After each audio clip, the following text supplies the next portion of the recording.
I'm Edie Lush, and I'm here for Hub Culture at the Innovate Finance Summit here in London. Really pleased to be joined by Julia Street. Thanks Hello. for coming along. Pleasure, always a pleasure. So we've talked before. You have many different roles and faces, the many faces of Julia Street. But today I want to talk to you about your role as Trustee of Children in Crisis, Yes. and specifically some of what you've seen around innovation, around how finance can help development.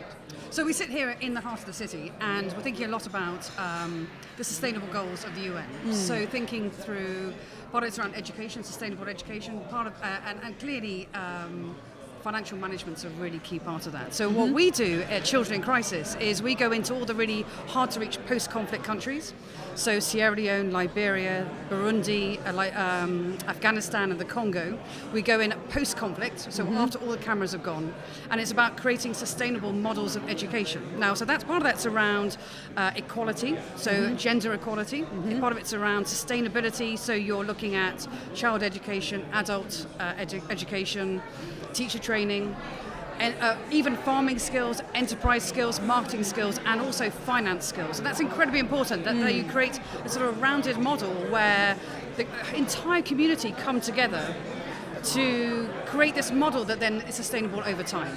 So what we do is we go into some of these hard to reach places and we bring best practice, but we don't just sit there and go, this is what you need books and a school and benches. We sit with the village and with the community and figure out what it is they need. And a lot of this is driven by their experience. So thinking about, so as you're a child coming through, like in Sierra Leone and Liberia, post-Ebola. Yeah. You know, so when you talk about education through stories, their stories and their recent history is brutal.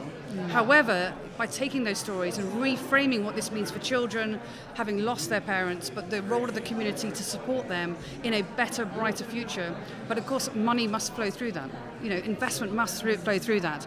So that's the thing. Those are the things that we really think about. So tell me give me an example of something where you've seen work really well with you guys coming in with this model, and a community that's really grabbed hold of it. With pleasure. I mean, I went on a trustee trip. We paid for ourselves, just to be clear. Went on a trustee trip to Sierra Leone, and it was just before Ebola hit, because we simply couldn't go afterwards. And we spent a lot of time with the local charity and the local partners. And I actually went out into one of the villages and sat with the elders eating goat under the mango tree. And we did everything from talking to the children, talking to the young adults, talking to the teachers. And a lot of the teachers don't get paid. So then it becomes into the role of the village to keep the children safe and the teachers safe and the schools in good repair. And then when you think about it, in society, you've got people on the periphery of that, and they all now have a role to play, whether it's like kind of fixing school benches or whether it's kind of making sure the children go to school and come home safely.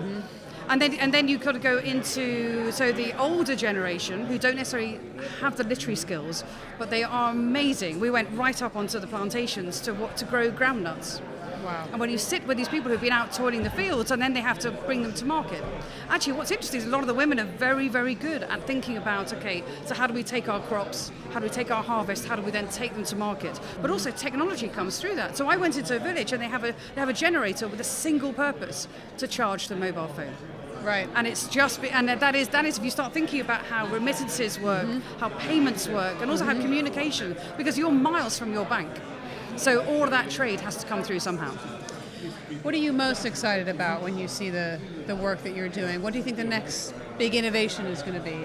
Well, on a personal level, one of the things I'm very excited about is our work in Afghanistan. We do a lot around education of girls, but also protection of young boys in the judicial system. That's not so much about technology, but then when you go into, if you go in Sierra Leone, Liberia again, and you look at life post-Ebola, and there is an increasing awareness and early stage adoption of new technologies to go out into those villages and to actually change their lives that way.